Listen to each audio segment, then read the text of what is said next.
अस्सलाम वालेकुम। प्रॉपर्टी के चेहरे की एक और न्यू वीडियो में हम आपको वेलकम करते हैं। तो ख़वातीनो हज़रात, आज का जो हमारा सेगमेंट है वो है हमारा क्वेश्चन आंसर्स का। तो आज हमारे साथ मौजूद हैं हमारे CEO सागिब अली मिनाज। तो तालियों में देंगे पूरा जोर और इनका वेलकम करेंगे ज़ोरदार तालियों के साथ।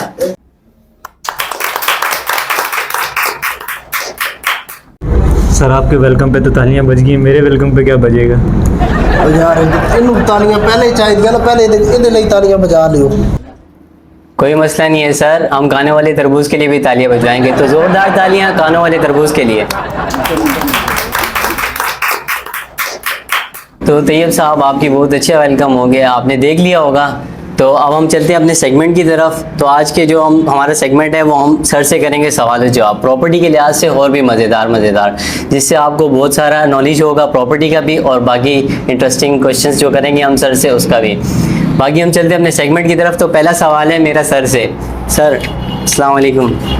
वालेकुम अस्सलाम। तो सर मैं आपको बताना चाहूँ कितना अच्छा लग रहा है आज की ऑडियंस और मैं, और माशाल्लाह सर आप भी बहुत अच्छे लग रहे हैं, लेकिन ये साथ वाला आपकी पर्सनैलिटी ख़राब कर रहा है। सर जो मेरा पहला सवाल है वो मैं पहले ही पूछ लेता हूँ आपसे। तो मेरा पहला सवाल सर आपसे ये है कि आपकी बनियान में कितने छेद हैं? अदिल, ये सवाल तुमने बड़ा टेक्निकल किया है। इसका जवाब तो यहाँ पे बैठा एक ही शख्स दे सकता है, हमारा आइंस्टाइन मोहम्मद शहबाज। सर जी, आपकी बनियान के शहबाज को कैसे पता जो आपने शहबाज को मेंशन किया? पार्ट टाइम मैं बनियानों का बिजनेस करता हूँ, मैं ये नहीं बेचता हूँ, इसलिए मुझे पता है कितने छेद हैं। फिर बताओ ना कितने छेद हैं। यार बता देता हूँ क्योंकि इसमें कौन सी बड़ी बात है। 3444 छेद हैं। जब से ये हेल्दी हुए उतने, जब ये पतले थे उस वक्त थे 2445, और एक छेद ज्यादा हो गया क्योंकि फटी हुई थी। नहीं सर, मेरा ये सवाल नहीं था, मैं तो ये वैसे ही माहौल को थोड़ा सा अच्छा बनाने के लिए आपसे ये सवाल कर लिया। तो मेरा सवाल असल में ये है कि आप रियल एस्टेट की फील्ड में माशाल्लाह कब से हैं, ये मैं आपसे पूछना चाहता हूँ कि हमें आइडिया तो है कि आप कब से इस फील्ड में वर्क कर रहे हैं, लेकिन आप हमारी ऑडियंस को बता दें कि आप कब से इस फील्ड में वर्क कर रहे हैं। जी तो अदिल, जहाँ तक बात है प्रॉपर्टी फील्ड की, तो प्रॉपर्टी में तकरीबन मुझे 10 साल हो गए हैं। लेकिन यहाँ पे प्रॉपर्टी का तो मुझे कख इल्म नहीं होता था, ना ही प्रॉपर्टी का मेरा शौक था। बस बाई चांस ही मैं प्रॉपर्टी में आ गया, तो बाई चॉइस नहीं आया। सर आप बाई चांस कैसे आ गए? लोग तो बाई चॉइस आते हैं, अपनी मर्जी में जिस फील्ड में उनको इंटरेस्ट होता है वो अपनी चॉइस से ही आते हैं। जी खाला ना, इसमें लेकिन जो पुराने लोग हैं उनको तो पता है कि मेरा तल्लुक पाक फौज से था। अभी तो मैं खैर रिटायर्ड हूँ, लेकिन एक्चुअल में मेरे बिजनेस कुछ और थे। ये बहुत पुरानी बात है। एक प्लाट मैंने ले लिया था चक्री रोड इस्लामाबाद में, तो वहाँ पे मेरे साथ खुद ज़ाती तौर पर फ्रॉड हो गया था। तो इस मार्केट में मैं निकला कि कम से कम इतना प्रॉपर्टी को सीख लूँ कि मुस्तकबिल में आइंदा मेरे साथ कोई फ्रॉड ना हो। जब प्रॉपर्टी को मैंने सीख लिया, समझ गया, तो फिर समझ में ये भी आ गया कि बिजनेस प्रॉपर्टी है, बाकी सब बिजनेस में फजूल कर रहा था। तो बाकी सारे वाइंड अप किए और प्रॉपर्टी को मुकम्मल ज्वाइन कर लिया। जी सर, आपने बहुत अच्छा जवाब दिया इस चीज़ का। तो मैं आपसे एक और सवाल करना चाहूँगा, ये काफ़ी टाइम से मेरे पास है और मेरे दिल दिमाग में है, ये मैं आपसे सवाल ज़रूर करूँ। तो आप मुझे बताएंगे कि आप अगर आपको मुल्क का प्राइम मिनिस्टर बना दिया जाए तो आप क्या करेंगे? आपको मैं एक ऑप्शन भी देता हूँ सर इसका। आपको अगर प्राइम मिनिस्टर बना दिया गया तो आप शेख रशीद की शादी करवा देंगे? अगर मैं प्राइम मिनिस्टर बन गया और हरीम शाह मान जाए तो शेख रशीद की शादी भी करवा सकते हैं। सर हरीम शाह तो मान जाएगी, लेकिन शेख रशीद साहब नहीं मनणगे। सर शेख रशीद की शादी को छोड़ें, बाकी इनकी जुगते भी वो छोड़ दें। आप ये बताएं कि प्राइम मिनिस्टर बनने के बाद आप रियल एस्टेट की फील्ड में क्या वर्क अंजाम देंगे? देखिए, इसमें रियल एस्टेट जो मैं समझता हूँ, जिस तरह कपड़ा और रोटी है बुनियादी ज़रूरियात है, इसी तरह मकान भी एक बुनियादी ज़रूरत है। तो रियल एस्टेट पे कम से कम टैक्स नहीं होने चाहिए। अगर होने भी चाहिए तो इतनी भारी टैक्स नहीं होने चाहिए। जैसे अभी 1 करोड़ का अगर कोई प्लाट लेता है तो 22 लाख तक तो उसके टैक्स जाते हैं। तो टैक्स नहीं होना चाहिए। अगर मेरे पास कुछ ऐसे इख्तियारात आए तो कम से कम रियल एस्टेट से मैं ये टैक्स ख़त्म कर दूँगा। सर मेरा भी एक सवाल है। हाँ भाई, क्या सवाल है तुम्हारा? सर आपने कभी डांस किए? लाखोला बना हुआ था। और किसी गंदी चारपाई के खटमल, मुंह अच्छा नहीं है तो सवाल तो अच्छे कर। सर कहाँ से पकड़ के लाए इस कान वाले तरबूज? सर इसको सिक्योरिटी गार्ड ने रख लिया। नहीं यार, सिक्योरिटी गार्ड नहीं है, ये बड़ा प्यारा बच्चा है। मिला था मुझे वहाँ पे, कह रहा था कि हो सकता है वहाँ फ्री का खाना मिले तो मुझे भी ले चले, मैं भी खा लूँगा। शक्ल से सिक्योरिटी गार्ड तो नहीं लगता, किसी ऑफिस का चपरासी लगता है ये। तो सर इन्होंने बहुत सारी जुगतें मार ली हैं, तो हम थोड़ा सीरियस टॉपिक पे आ जाते हैं। आप लोगों में से कोई सवाल करेगा? बल्कि ये लोग नहीं करेंगे, मैं खुद ही कर लेता हूँ। सर आजकल प्रॉपर्टी टैक्स पे बात हो रही है बहुत ना, कि फाइलर और नॉन फाइलर पे टैक्स लगा दिए गए हैं और एंड यूज़र पे भी काफ़ी टैक्स लगा दिया गया है, तो आपका क्या कहना है इस बारे में?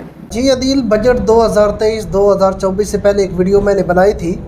अभी तक बजट आउट नहीं हुआ था, तो कुछ ज़राए से पता चला था कि प्रॉपर्टी पे काफ़ी टैक्स बढ़ रहे हैं, तो एक वीडियो बनाई थी। फिर टैक्स के बाद फिर एक मैंने वीडियो बनाई है, तो काफ़ी जो है ना, एक तो कैपिटल गेन टैक्स वो बड़ा है प्रॉपर्टी पे, दूसरा with holding tax, advance tax वो बड़ा है।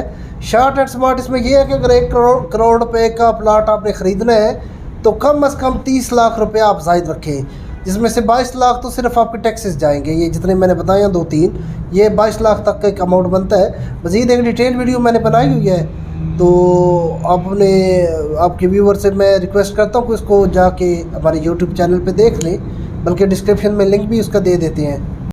यार माहौल बड़ा ठंडा ठंडा हो गया है। और साहब कोई गरम गरम शेर सुना दो एक। शहबाज साहब, ये शेर है कि गरम गरम पकौड़े हैं? सबर रखो यार, पानी तो पीने दो, फिर शेर सुनाता हूँ। यार केड़ा पानी एडा जरूरी है, बाद ही पी ली, पहले शेर सुना तू सन।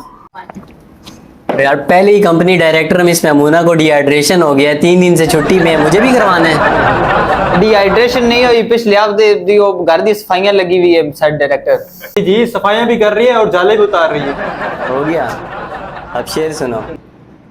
और भी दर्द होते हैं मोहब्बत के सिवा इस जमाने में। वाह वाह वाह वाह वाह, जॉन एलियट 2.0 इज बैक। और भी दर्द होते हैं मोहब्बत के सिवा इस जमाने में, अभी फिसल के आया हूँ मैं गुसल खाने में। वैसे तो दिल माहौल लगी बहुत ठंडा, लेकिन है शेर ने और ज्यादा ठंडा कर देता। मैं अपनी वापस ले रहा हूँ। ये तो ठंडा शेर था, चलो आप सुना दो। इस बात पे थे कि मुझे जॉन एलियट साहब याद आ गए, उनको ट्रिब्यूट देते हुए मैं एक शेर अर्ज करना चाहूंगा। जॉन एलियट साहब फरमाते हैं, अपनी गाड़ी रियो निकालूं, साथ में ज्यादा तुझको बिठा लूं, मछली पल्ला खिलाऊं तुझे सिंधु दरिया के किनारे। वैसे मैंने ठीक कहा था, तुझे उर्दू का 5 सूट करता है, जो नहीं लिया कब्र से निकल के मारेगा तुझे। ला फिर इस एक और सुन। मीर साहब फरमाते हैं, बस्ती का बस्ती ब्रो, आगे भाई लोग गलती दो, मैंने बॉम्बे में बच्चा है बच्ची को। कैसा है? घटिया। सर वो छोड़ें, इस बारे में भी कुछ सोचें। यार कोई जफ़र अब्बास JDC वाले की मिन्नत करो कि अनलिमिटेड टाइम के लिए कोई दस्तरखान खोल दे, इसका पेट भर जाए कम से कम। सर बेइज्जती तो होती रहेगी सर, खाना कब लगेगा? यार शहबाज, तो खाने का इंतजाम है तो इसको पहले खाना खिला दो यार। हाँ तैयब, नीचे सैलानी का दस्तरखान लगा हुआ है, वहां जाओ, वहां से खा के आ जाओ। जाओ। वो तो सही है, आप मेरे साथ जाके खाएंगे या फिर अकेले में जाएंगे? मैं तो तैयब घर से लाता हूँ, तुमने खाना है तो चले जाओ। सर 40 दिन के भूखे को क्यों उठा के ले आए हैं? सैलानी पे भेजा तो था। यार सैलानी वालों का सारा राशन खत्म करके आ गया ये। उस दिन इसको पेट भर के खाना मिलेगा जिस दिन शेख रशीद की शादी होगी। क़यामत तक नहीं होगी, मैं भी क़यामत तक भूखा रहूंगा। अरे छोड़ो यार, खाना वाना छोड़ो, और कोई क्वेश्चन प्रॉपर्टी का आपने सर से करना है तो करें, वो आए हुए हैं, आज उनसे सवाल जवाब करें। सीरियस सवाल है, साइंस भी परेशान है, इसका जवाब नहीं दे पा रही, तो बहुत लोग परेशान है। मैंने बहुत से लोगों से पूछा है, कोई इसका जवाब नहीं दे पाया। आप बता दें मुझे कि बिल्लो बग्गे बिल्लियां दा की करेंगी, तो बग्गे बग्गे बिल्लियां दा की करेगी? बिल्लो जेड़ी है ना, बगिया नु 2 हाथ नाल लुट के खाएगी, और की करेगी? जी सर, ऐसा ही है, शहबाज के कच्चे में से भी पैसे निकाल लिए बिल्लो ने। कलर ब्लाइंड बिज्जू, पैंट शर्ट तो मैं पाई कदी नहीं, मैं तो पहनते ही शलवार कमीज हूँ। सलवार की जेब नहीं है तुम्हारी? नहीं शलवार में जेब ना लगाने की वजह भी तो बता दो हमें फिर। यार पहली वजह तो ये है कि मुझे पसंद ही नहीं है शलवार में जेब लगवाना। एक बार उसने गलती से लगा दी थी, मैं उतार के उसे वापस करके आया था और 20 रुपए जुर्माना भी मैंने उस पर लगाया था। दूसरी बार आप वो लगा देता, कराची के आपको पता हालात कैसे हैं, तो अब मैंने 2 जिप्पे लगवाई हैं और ताला भी लगा के रखा, बिल्लो पैसे काट जाती है। सर मेरा भी एक सवाल है कि आने वाले फ्यूचर में रियल एस्टेट का फ्यूचर आप क्या देखते हैं? आजाद चाय वाले का कहना है कि आने वाले कुछ समय में रियल एस्टेट खत्म होने वाली है, तो आपका इस पे क्या कहना है?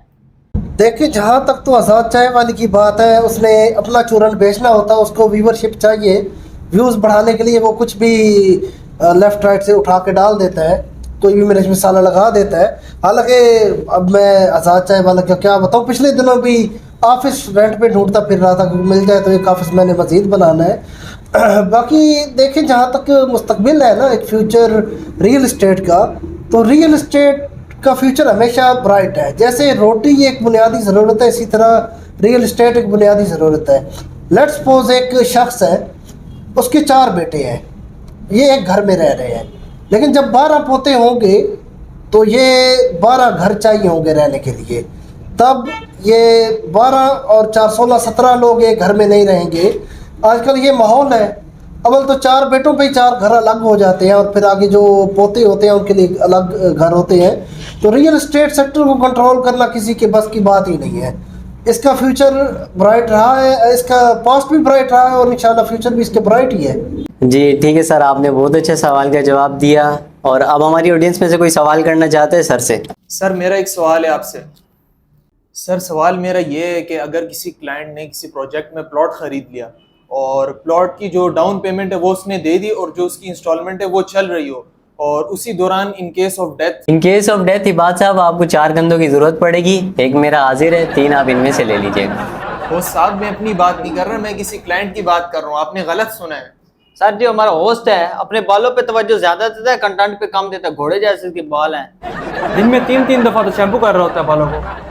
अच्छा, तो इसलिए इतने सिल्की बाल हैं।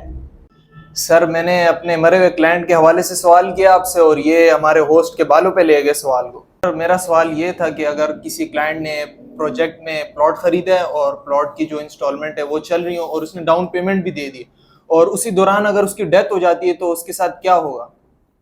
जी तो खान साहब, इसमें एक्चुअली ये होता है कि अगर किसी क्लाइंट ने डाउन पेमेंट अदा की है, इंस्टॉलमेंट चल रही है, अभी तक 6 महीने या साल की इंस्टॉलमेंट हुई है और उसकी डेथ हो जाती है, तो इसमें हर सोसाइटी का अपना रूल है। कुछ सोसाइटीज़ ऐसी हैं जो बाकी जो है ड्यूज़ वो वेव कर देती हैं और free of cost plot next of kin को ट्रांसफ़र कर देती हैं। कुछ सोसाइटी 50% पेमेंट चार्ज करती है बकाया में से और 50% का रिलीफ दे देती है, और कुछ सोसाइटियाँ तो बिल्कुल ही कंप्रोमाइज़ नहीं करती। लेकिन इसमें अगर देखा जाए तो किसी रियल इस्टेट कंसल्टेंसी कंपनी के थ्रू आपने किसी प्रोजेक्ट में बुकिंग करवाई है तो क्लाइंट के लिए वो कंपनी बड़ी एक एफर्ट करती है, एक फ़ाइट करती है बिल्डर के साथ और मुकम्मल रिलीफ लेके देती है। जितने भी ड्यूज़ पेंडिंग होते हैं वो ड्यूज़ ख़त्म करवाती है और free of cost transfer next of kin के नाम पे करवा के देती हैं कंपनीज। तो सर क्लाइंट अपने लिए खुद फाइट नहीं कर सकता?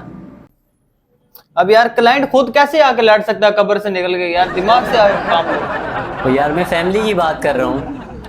देखें, इसमें इंडिविजुअली क्लाइंट जो है वो इसलिए फ़ाइट अपने लिए नहीं कर सकता क्योंकि वो होता है एंड यूज़र। एक फाइल ली होती है 4 से 5 लाख तक या 7-8 लाख तक इन्वेस्ट होता है सोसाइटी में, तो जब वो हेड ऑफिस में जाता है तो इतनी वर्थ होती नहीं है उसकी, तो उसको कोई डील सही से नहीं करता, टाइम नहीं दिया जा रहा होता, सारा दिन ख्वार होके आ जाता है। कभी कहते हैं कि मुतलका बंदा सीट पे नहीं है। तो इंस्टेड ऑफ दैट अगर तो आपका वो बुकिंग किसी कंपनी के थ्रू हुई है तो कंपनियां करोड़ों रुपए के हिसाब से इन्वेस्ट करती हैं एक बिल्डर के साथ और कंपनी की एक बड़ी वर्थ होती है। तो इसमें जब भी कोई कंपनी रिक्वेस्ट करती है बिल्डर से तो वो बिल्डर को वो बात माननी पड़ती है और उस कंपनी के क्लाइंट को फैसिलिटेट करना पड़ता है। सर आपको मैं इसके बारे में एक बात बताता हूँ सर, जिसको आप अपने साथ लेके आए हैं। सर इसने एक बंदे को सदका दिया, उसने वापस कर दिया। पूछे क्यों? क्यों? तो वो बोलता है वो क्या है भाई, आपस में लेन देन नहीं होता। सर मेरा एक सवाल है आपसे सर। नहीं तू ना आने दे, मैं आप पूछ लेना। सर मेरा सवाल है कि बेनामी जायदाद क्या होती है? जी तो ये जो सवाल शहबाज आपने किया है, असल में ये सवाल हमारे ओवरसीज़ पाकिस्तानी या हमारे नौकरी पेशा अफराद स्पेशली पाक फोर्सेस उनके मुतालिक सही बैठता है। बेनामी जायदाद का जो सवाल किया है, अब एक शख्स है ओवरसीज़ है, पाकिस्तान आया, उसने कोई प्रॉपर्टी ख़रीदी है और पेमेंट कर दी है लेकिन रजिस्ट्री नहीं करवा सका, छुट्टी ख़त्म हो गई, जल्दबाजी में वापस चला गया और वहाँ से अपने किसी रिलेटिव को कहा कि आप अपने नाम पे रजिस्ट्री करवा लें, लेकिन बाद में मैं आऊँगा तो उसको मैं ट्रांसफ़र करवा लूँगा, अपने नाम पे रजिस्ट्री करवा लूँगा। लेकिन जब वापस आता है दोबारा तो उसका वो रिश्तेदार जो है वो बेईमान निकलता है और दोबारा उसके नाम पे रजिस्ट्री कराने के लिए तैयार नहीं है। तो ये जो जायदाद होती है, इस जायदाद को बेसिकली बेनामी जायदाद कहते हैं। पेमेंट किसी और ने की होती है, रजिस्ट्री किसी और के नाम पे होती है, तो ये बेनामी जायदाद होती है। तो फिर सर इसमें कोई वापसी का रास्ता है? बिल्कुल वापसी का रास्ता इसमें होता है, लेकिन इसमें 3-4 चीज़ों का ख्याल रखना पड़ता है। एक तो जो उसने पेमेंट की है, उस पेमेंट का मुकम्मल रिकॉर्ड हो उसके पास, थ्रू चेक की है या पे ऑर्डर, बैंक ड्राफ्ट, या अगर कैश में दी है तो उसकी रिसीविंग। एक तो ये रिकॉर्ड होना, पेमेंट का प्रूफ होना बड़ा ज़रूरी है। दूसरा, उसका कब्ज़ा उसी शख्स के पास हो जिसने ये पेमेंट अदा की है। तीसरा, फिर स्टैम्प पेपर पे उसके पास एक प्रूफ हो जिसके अंदर तमाम टर्म एंड कंडीशन के मुताबिक वो प्रॉपर्टी लिखी गई हो। तो अगर तो ये चीज़ें मौजूद हैं तो वो अपना रीज़न पेश करके अपने रजिस्ट्री को दोबारा अपने नाम पे करवा सकता है। सर असल में हमारे होस्ट ने भी एक फ्लैट खरीदा था। रुक जाओ मैं दसना साढ़े उस दी फ्लैट दा की बनया है। इसदी दरअसल बिल्डर ना गल होई सी, बिल्डर 10 माले बना रहा है तो 11वां माला जेड़ा ना मैं खुद बना लवांगा, पेमेंट मैं दोनों कर देंगा। हुन बिल्डर ने 9 माले बना के छोड़ देते हैं ना, ये अपना फ्लैट बना सके होता है। और बिल्डर अपना 10वां माला कंप्लीट करेगा तो बना सके, एवं रोल रहा हूं साडा होस्ट। तो उसी दिन से इसको फुटपाथ पे सोते देखा है, फुटपाथ पे रोलते देखा है। अरे क्यों मेरे जख्मों पे नमक छिड़क रहे हो बगैर? तो चलो तुम्हें एक शेर सुनाता हूँ, ये इसी दर्द से निकला हुआ शेर है। तो सर मैं तैयब की नज़र एक शेर कहना चाहता हूँ। तैयब गौर से सुनिएगा, आपके लिए है। दूर रहती है मगर पास नहीं आती, दूर रहती है मगर पास नहीं आती, कुछ लोगों को इज्जत रास नहीं आती। सर एक तो खाना भी नहीं देते, ऊपर से बेइज्जत भी कर रहे हैं। और गालिब साहब का एक शेर मुझे इस पे याद आया कि गालिब साहब फरमाते हैं कि ये जितने भी शायर हैं सारे हवाई फायर हैं, घर तो सारी खायर है, गालिब ब्लैक नॉयर है। तोबा तोबा तोबा तोबा, सारा मूड ख़राब कर दिया। घटिया शेर था एक किस्म का। छोड़ो यार, तुम मेरा शेर सुनो, ठीक है? शहबाज के लिए। इरशाद। तेरी बातों से टूटा है मेरे दिल का कांच, शहबाज तेरा मुंह ऐसे है जैसे उर्दू का 5। हमारी प्रॉपर्टी की चैरी की वीडियोस को देखने के लिए हमारे चैनल को लाइक करें, सब्सक्राइब करें और ज़्यादा से ज़्यादा शेयर करें और बेल आइकन को दबाना मत भूलिएगा। बाकी हमारे शेरों पे ज़्यादा तवज्जो ना दीजिएगा, और जो नहीं लिया के शेर तो बिल्कुल भी नहीं सुनने आपने। तो ख़वातीनो हज़रात, इस शो को हम करते हैं यहीं पे माइंड अप। तो हम आपसे मिलेंगे इंशाल्लाह नेक्स्ट सेगमेंट में। तब तक के लिए अपना ख्याल रखिएगा। अल्लाह हाफिज़।